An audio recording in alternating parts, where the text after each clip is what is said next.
Hi everyone, Chef Emily Ellen here and Baby Q. We want to show you our super cute Mother's Day gifts we made for everyone. These adorable tea towels and this delicious ricotta carrot cake bread. Now we're going to speed through how we made the towels, but stick around because we're going to walk you through how to make this amazing and very tasty bread. All the recipes at frigocheese.com.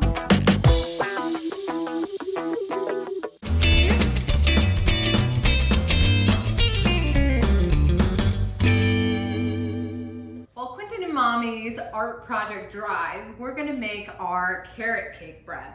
Okay, Quinton, remember how we did it the first time? Look at how beautiful these loaves came out. Yeah, exactly. So let's make these. We're gonna do 1.5 cups of flour. You wanna help? Okay, you stir it when it's in the bowl, okay? Stir up the flour, 1.5 cups of flour. And then, while you stir that, Mommy's gonna put all the other wet ingredients into the mixer, okay? So that means 1/3 cup of our ricotta cheese. Perfection. 1/2 cup of coconut oil, or any oil actually. Vegetable oil is absolutely fine. Scrape this out. What do you think, Quinton Thomas? Is it delish? Have you tried it? I'm just gonna scrape that in. Okay.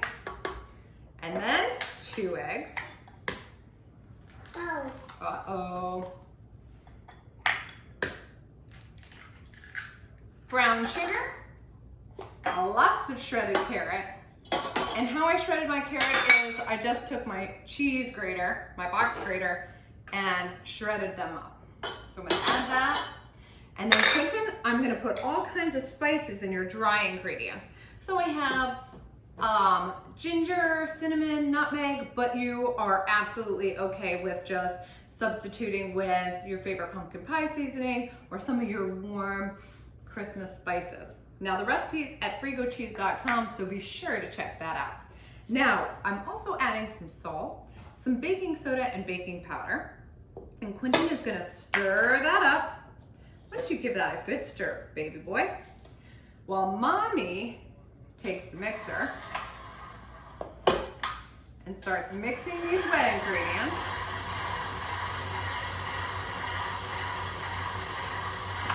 And then Quinton's gonna add the dry ingredients. What do you think? It tastes good? We haven't even added it all together. What's that finger doing up your nose? Oh boy.